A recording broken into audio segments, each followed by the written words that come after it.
En fait, moi, j'étais au collège, en 5e, quand Martin est arrivé, il avait déjà écrit un album, genre. Genre, il avait déjà enregistré un album, il le distribuait à ses potes et tout, machin. Et genre, il y a des compos personnels, tu vois. Et j'étais en mode, waouh, mais c'est en vrai. Et genre, j'étais hyper impressionné par le fait de, genre, chanter, s'enregistrer et composer les choses, des chansons, voilà, qui jouaient, qui jouaient volontiers des bonnes chansons, tu vois. Au début, on commençait à faire de la musique ensemble. C'était un moment où, enfin, je sais pas si tu te rappelles, mais toi, t'étais beaucoup plus à l'aise de chanter que moi. Et un jour, au fur et à mesure, je me suis dit, bon, vas-y, lui il chante, moi aussi je vais chanter et tout, allez, je le fais et tout. Et c'est grave, toi qui m'as débloqué là-dessus. Et je suis trop content d'avoir pu, très jeune, avoir eu un lien avec la musique, avec la composition. Parce que moi, c'est comme ça que j'ai commencé à me rendre compte du pouvoir de la musique, quoi, de cette puissance-là, de ce que ça pouvait être.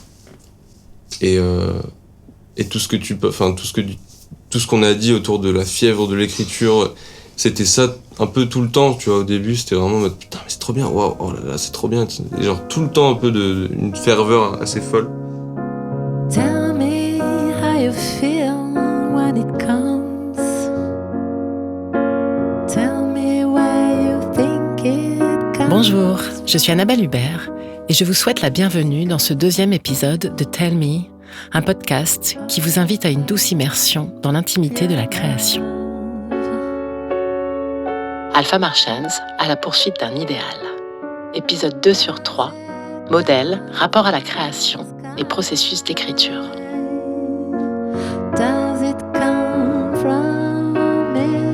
Je m'interroge sur pourquoi les Alpha Marchans m'interpellent. Pourquoi j'ai eu envie de les interviewer, au-delà du fait que Lucien est mon professeur de piano et que je suis curieuse. Je pense que je suis touchée par leur amitié et le fait qu'elle s'incarne dans un projet artistique. Je perçois leur projet musical, alliant amitié et musique, comme la quête d'un idéal. La promesse d'une communion par le chant et la polyphonie, comme un défi à l'incommunicabilité, me touche profondément. Le fait que ce projet soit porté par des jeunes garçons me remplit d'espoir pour demain, et je leur demande d'où vient cette douceur et cette délicatesse. En fait, ce qui t'a interpellé, c'est un peu le truc des garçons qui font des trucs délicats, quoi. Peut-être c'est un peu ce truc-là. Ouais. Mais en fait, c'est marrant parce que moi, en ce moment, j'écoute beaucoup de trucs très ringards, mais un peu exprès, je vais chercher des références très très ringardes de trucs français, un peu middle of the road, genre Jodassin, Eddie Mitchell, des trucs comme ça. Et c'est incroyable à quel point c'est des espèces de symboles pour les femmes de leur époque, d'un truc viril, masculin, alors que c'est pipou, quoi.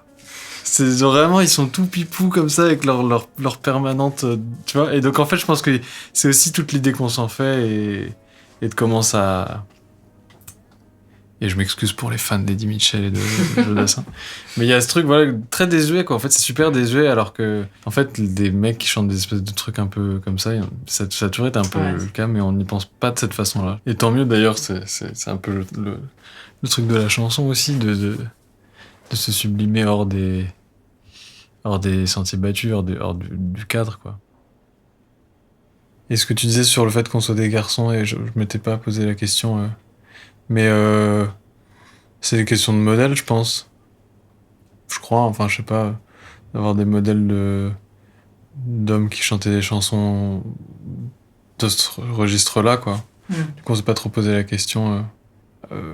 Moi, je sais que, par exemple, je suis très, très inspiré par Alain Souchon, qui est quand même plutôt une écriture assez légère, quoi. Ouais, des artistes comme ça, je trouve. Enfin, en vrai, il y en a plein. Des mecs comme Raphaël, comme Renan Luce, ce genre de chanteurs français un peu... qui est un peu clivant, en fait, même justement à cause du fait que c'est un peu... C'est une espèce de désuétude comme ça, mais qui est pas vraiment une désuétude, en fait, je pense. C'est juste que c'est pas enrobé d'un truc un peu viril ou un peu... Je pense que ça nous a toujours plu. Déjà, t'as tellement plus d'hommes qui ont fait de la musique enfin pas qui en ont fait, mais qui ont eu accès à la notoriété et tout dans les références, surtout du passé, qu'en fait c'est beaucoup de références masculines. Hein. Et aujourd'hui, j'espère que ça change, mais je pense que en fait la plupart des groupes polyphoniques c'est des mecs ou des mecs et des meufs dans les trucs un peu genre ABBA, Mama Sends the Papas, ces trucs-là un peu. Mais en fait, toutes nos rêves à nous, c'est des mecs, ouais. Vers 12-13 ans, César et Martin se mettent seuls à faire de la guitare, à chanter, à écrire et composer des chansons. Lucien leur emboîte le pas. Moi, qui ai suivi pendant 10 ans une formation de piano classique et qui m'autorise seulement maintenant à écrire et composer des chansons, je me demande comment, si jeune, on se dit que la musique, on peut l'inventer soi-même.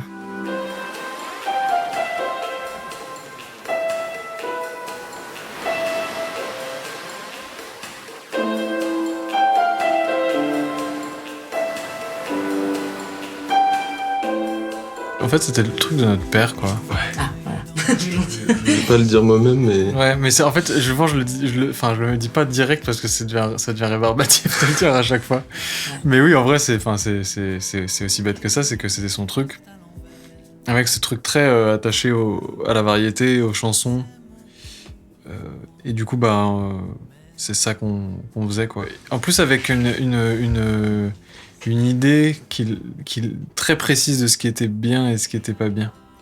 Un truc, une exigence que je partage toujours, à vrai dire, avec lui. Même si après j'ai découvert d'autres pans de la musique qui n'ont plus rien à voir avec ce qu'on a partagé ensemble, mais une certaine idée du bon goût dans le texte, dans la composition, etc., qui est un formatage pour moi aujourd'hui. Je peux même pas vraiment...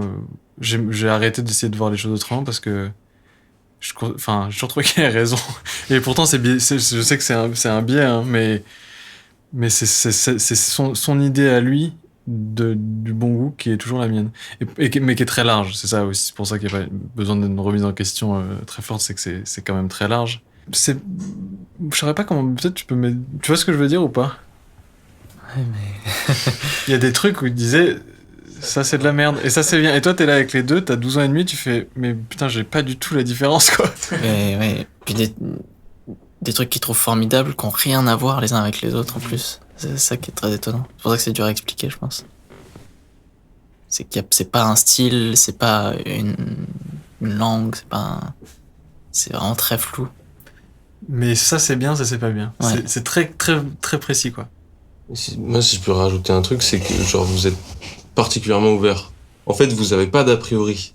C'est qu'il y a beaucoup de gens qui ont tendance à mettre des artistes dans des cases où il est trop comme ça, ou alors à être très rapidement victime de ce que disent les gens de cet artiste. Tu vois. J'ai l'impression que vous deux, vous avez toujours été assez aveugle de tous ces trucs-là et juste à écouter si vous kiffiez ou pas le truc. Et que ça soit un truc pas hyper accepté ou genre un peu pas à la mode ou enfin tu vois j'en sais rien tu vois mais bref vous êtes toujours allé dans vous n'avez jamais trop écouté les gens qui parlent.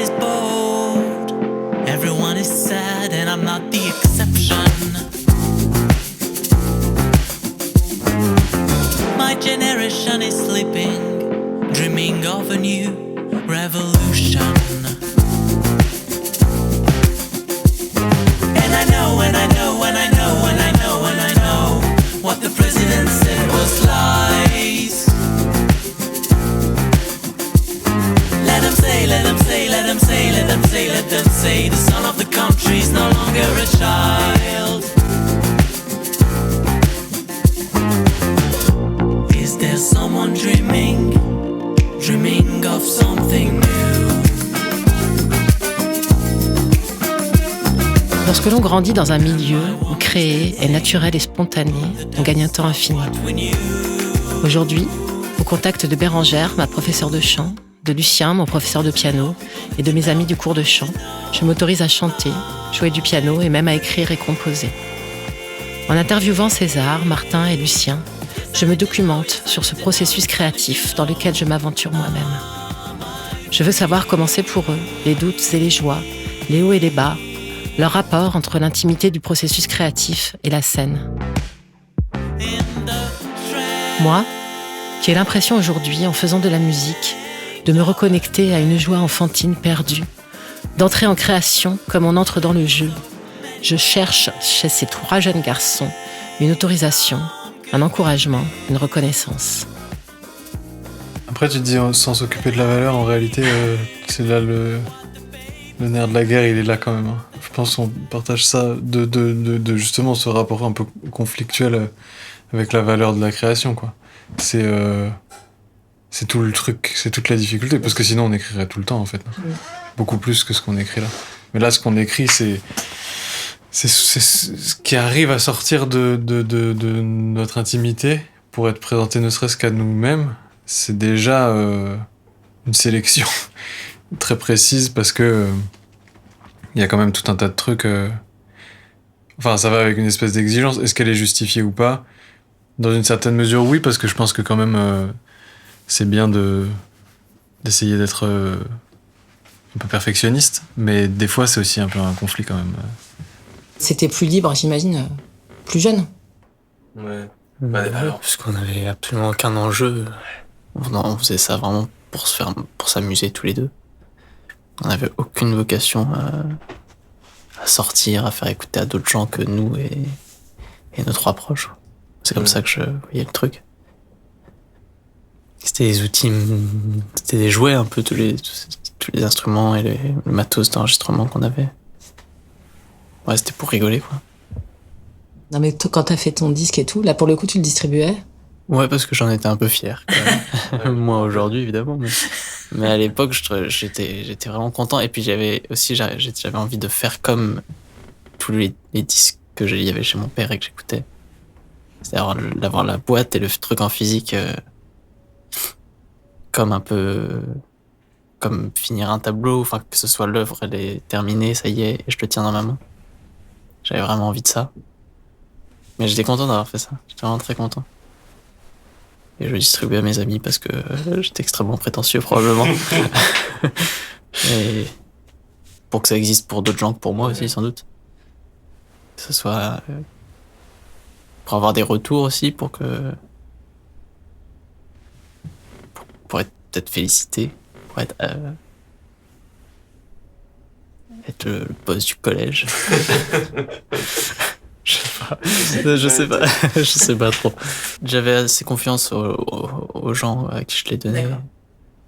Pour que je savais que on allait peut-être me vanner un peu, mais que ça allait vraiment pas être, ça allait être surmontable, quoi. Que les gens allaient pas me cracher dessus. J'en étais vraiment fier, donc j'avais même quelqu'un qui me dit j'ai écouté, j'ai trouvé ça nul, je dis ça m'aurait pas dérangé, je pense, parce que j'étais vraiment content de ce que j'avais fait.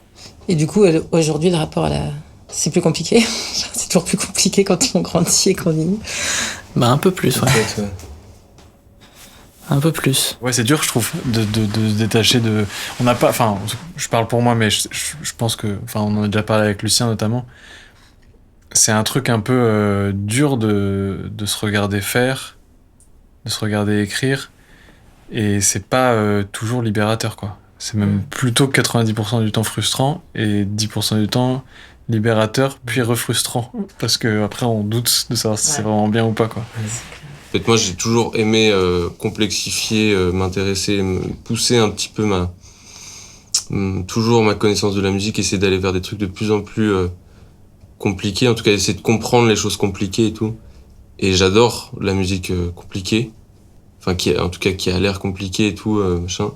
Mais en fait, je suis toujours hyper attaché à autre chose simple, genre quand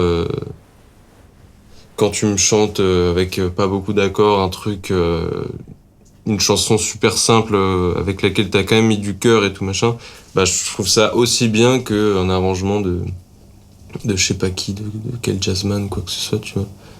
Et en fait, Genre, moi par exemple, il y a une chanson, je l'ai faite je l'ai composée à la guitare plutôt au piano. Et en fait, la guitare, c'est assez cool parce que comme je contrôle moins cet instrument, je fais des choses beaucoup plus simples. Et en fait, la chanson, elle est venue d'une manière hyper naturelle et j'ai reconvoqué un peu ce truc-là de ouais, mais tu sais faire des chansons simples aussi. T'es pas obligé de faire genre des trucs avec des accords un milliard genre un peu partout et tout. Et fais un truc simple, tu vois. Et c'est venu beaucoup plus vite. Et bref, je trouve ça hyper important de pas perdre la simplicité dans ce qu'on fait dans la musique que n'importe qui fait en fait, parce que c'est aussi la simplicité qui touche le public, je pense. C'est le fait que on reçoit assez facilement, de manière assez limpide, le propos de la personne. Bref, je me suis un peu garé sur ça, mais... Vous êtes d'accord avec ce que Absolument pas. Je vais vous expliquer pourquoi. Non, oui, complètement. Non, oui, carrément. Je pense que lui, il a un sujet avec ça parce que son quotidien est un peu à deux vitesses musicalement. C'est-à-dire que il a le conservatoire avec cette espèce d'exigence et puis de quête de progresser, d'apprendre tout un tas de choses et de se développer techniquement, et en même temps notre groupe qui est un peu hors de toutes ces considérations là. On essaie plutôt de chercher l'endroit où ça va être émouvant, tout simplement, sans trop partir d'autres choses. Et je pense que du coup, toi, t'as une dichotomie avec ça. Qui se joue ici à ce moment-là. Nous, avec Martin, un peu moins, parce que je pense qu'on s'est réconcilié assez jeune avec le fait d'être pas des instrumentistes. Pas des instrumentistes incroyables, et que on a juste assez de bagages techniques pour se dire que s'il nous manque, s'il nous manque un peu de travail pour réussir à faire un truc dont on a besoin, on va le faire, et puis ça nous prendra un peu plus de temps peut-être, mais c'est pas trop handicapant et ça nous permet de faire ce qui nous touche, donc je pense que c'est ça l'important. Puis c'est Lucien qui fait les arrangements compliqués du coup. Les Alpha Martians écrivent leurs propres textes de chansons. Écrire, c'est exposer son intimité. Écrire une chanson, c'est un peu comme écrire un poème, c'est l'inconscient qui affleure. Partager ça entre amis, c'est fort. Je demande à César, Martin et Lucien comment ils écrivent. Qui est-ce qui écrit les textes alors ? Tout le monde. On écrit chacun un peu ce qu'on chante. Ouais. Puis ensuite les autres ajoutent les voix. À quelques exceptions près où c'était plutôt on s'est filé des coups de main, ouais, c'est en général on arrive avec une chanson déjà plus ou moins terminée et qu'on arrange après tous les trois. Ouais, il y a plein de propositions et après vous faites le tri ou C'est une bonne question, je sais pas trop comment on pourrait résumer le process. Un peu comme ça, ouais. Oui, beaucoup de propositions et des trucs qu'on est très enthousiaste de faire, des trucs qu'on met un peu de côté, des trucs qu'on laisse un peu tomber. On n'est pas toujours d'accord sur sur le fait qu'il faut laisser tomber certains trucs. Il y a des morceaux qui ont été mis un peu sur le côté et que un des trois est très partant pour la faire. Mais celui qui l'a faite, du coup. Plus souvent, ouais.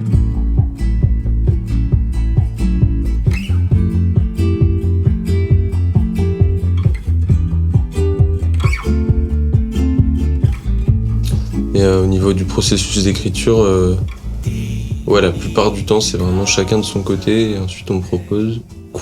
Bien que quand même récemment, il y a eu des trucs un peu en commun, quoi. Surtout vous deux, en fait, les deux frères. Ouais. Vous avez écrit des trucs à deux quand même, au moins 2-3 chansons à deux, non ? Pas mal de trucs en fait, ouais. Tu parlais du clocher tout à l'heure, il y a une version qui est déjà sur YouTube. On l'a écrit à deux, ouais. Quasi vraiment à deux même, je crois. T'avais déjà la grille. Ouais, j'avais quasi toute la musique, je pense.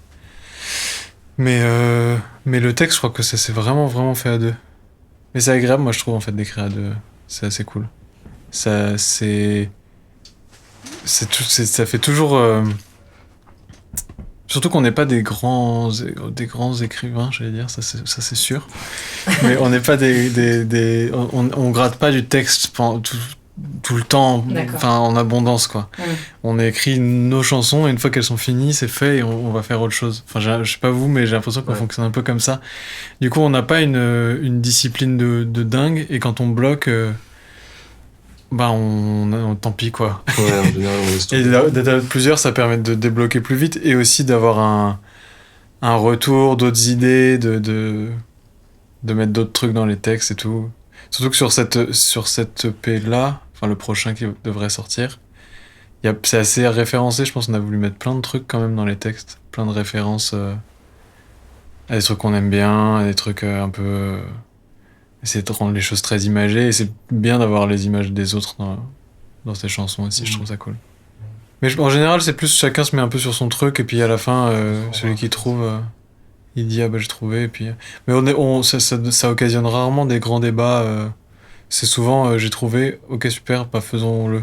Et il n'y a pas beaucoup de discorde sur l'écriture, en général, on est assez raccord, quoi. Ok. Donc tu vois, ça va assez vite finalement. Vous Ouais. arrivez à un truc qui vous plaît. Je crois que ça va assez vite, ouais. C'est pas des heures de retravail. Non. Peut-être à tort, mais en tout cas pour l'instant, non. A priori, c'est assez spontané, quoi. Ok. Et du coup, parce que donc moi j'ai commencé à écrire des chansons. Mhm. Et vous êtes dans quel état quand vous écrivez un texte? Enfin, je sais pas, c'est très intense ou c'est un exercice un peu ludique ou. Enfin, ça vient, genre c'est une inspiration, on va dire. Ou c'est plus froid. Enfin. Ça dépend la chanson, en fait. Ça qui est dur. Ouais, moi souvent que ça me touche quand même, ça me fait quand même quelque chose. Bah, toi, tu m'as déjà dit en mode il faut être dans un état un peu triste, genre. C'est pas tant triste, mais il y a une valve émotionnelle qui s'ouvre quand j'ai l'impression d'être en train d'écrire le bon truc, en tout cas. C'est mon curseur, quoi. Quand je commence à être touché par ce que j'écris. Oui, Mais en fait, c'est ça. Ouais, hein, ça, c'est- mais ça, mais- fort, mais ouais. touché fort, comme ça avait atteint une espèce de vérité thérapeutique un peu. Ouais. Genre, j'ai mis le doigt sur le bon mot, le bon truc, ça Ouais. décrit exactement ce que je pense. Mais en même temps, c'est un piège aussi, hein, parce que ça voudrait dire qu'il faudrait écrire exactement que la vérité, rien que la vérité, de ce qu'on endure. Et moi, c'est comme ça que je fonctionne, mais je suis pas sûr que sur le long terme, ce soit. Enfin, je pense qu'il y a d'autres biais d'écriture qui sont sans doute qui permettent de faire autant de belles choses. Mais quand c'est pour moi, en tout cas, quand j'écris pour d'autres gens, ce qui m'arrive rarement, mais ça m'arrive de temps en temps, je suis dans un truc beaucoup plus méthodique. Et je suis pas sûr que le résultat soit moins bien que ce que j'écris pour moi. Mais quand c'est pour moi, il faut que ce soit dans le jus de la vérité, sinon j'ai pas assez de crédit pour ça, quoi. Ouais. Moi, ça dépend, en fait. J'ai quelques chansons que j'ai écrites très vite. Notamment quand j'écris des chansons en pensant à quelqu'un. Genre, ça va vite. Vraiment, c'est... Peut-être une soirée et hop, ça a toujours été plus simple pour moi de penser à quelqu'un. Je sais pas, c'est un médium qui marche assez facilement, genre. Enfin, quand c'est des gens qu'on aime. Et il y a d'autres chansons qui me prennent peut-être... Il y a une chanson qui m'a pris 1 an à écrire, quoi, genre. Et ça, c'est des... Bah, c'est un peu les mêmes fulgurances, mais qui arrivent genre avec beaucoup moins de générosité, quoi. C'est vraiment 2 phrases par session d'écriture. Après, tu te remets à ce texte-là et tu recommences, et ça prend un temps fou parce que en fait le processus est long. Il faut reconvoquer à chaque fois un peu les sentiments que t'avais quand t'as commencé à l'écrire, et que t'avais un peu effectivement, comme il disait César, un peu cette fièvre de quand tu sens que t'as trouvé un bon truc. Sauf que là, il faut reconvoquer ce truc-là, et en fait, ça marche pas toujours, quoi. Des fois, ça vient comme ça, et des fois pas du tout. Et ouais, du coup, ça dépend des chansons. Après, c'est des chansons, tu vois, ça dépend. La chanson dont je parle, c'est une chanson avec un sujet assez lourd, assez triste.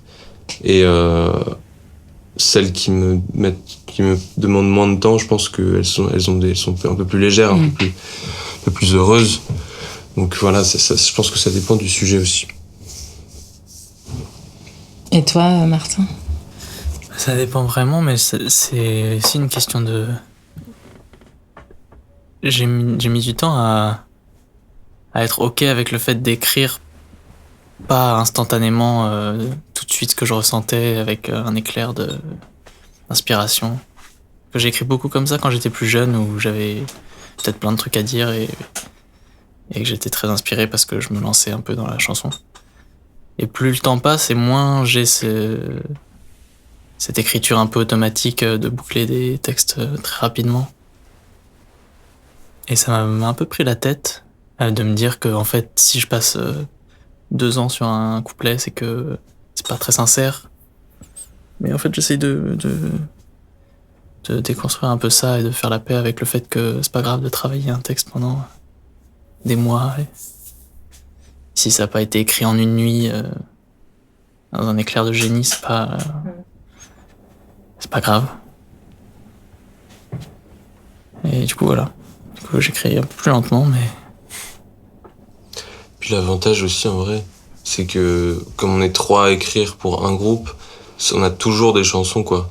C'est-à-dire que même s'il y en a un qui a pas du tout d'inspi sur une période, et ben il y en a d'autres qui ont des chansons. Et puis en plus, en fait, au final, comme ça fait longtemps qu'on est ensemble, on a plein de chansons, même des anciennes qu'on peut peut-être reprendre, soit les reprendre telles quelles, soit les changer ou quoi. Et ça, c'est vraiment un plus. Enfin, c'est vraiment, c'est un avantage, quoi. Puis on peut être vachement inspiré par les chansons des autres aussi. Je sais que quand j'ai du mal à écrire des trucs qui viennent de moi, ça m'aide d'avoir des trucs des autres à côté qui sont pas forcément finis, de filer des coups de main, d'avoir déjà un sujet à aborder et de juste devoir peaufiner un texte.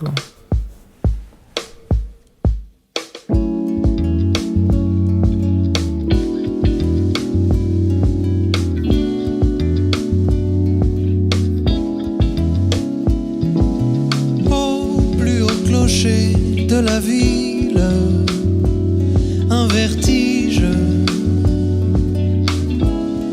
Que nous arrive-t-il alors?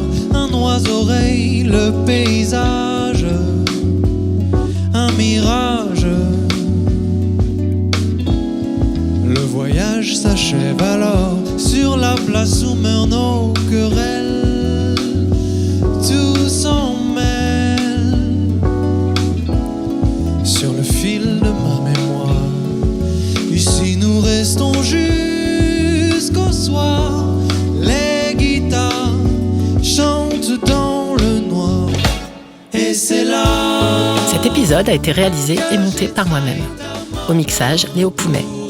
Dans cet épisode, vous avez entendu les chansons IA, People Need to Know et Le Clocher des Alpha Martians. J'entends hurler la leyenda del tiempo. Je vous donne rendez-vous au 3e et dernier épisode pour partager les réflexions de Martin, César, Lucien et moi-même sur la puissance de la voix et du chant, sur notre rapport aux émotions et à la scène. À tout de suite. La place se vide avant l'aurore. J'emporte sur mon dos les airs, les mystères, des morceaux de notre histoire. Qu'en est-il de ce doux mirage et des plages de l'Espagne en hiver? Là-bas nos pas dansent encore jusqu'à la mort. No te vayas mi amor. Et c'est là que j'ai trahi ta mornade pour un tango. De là-bas, j'entends hurler la leyenda del tiempo.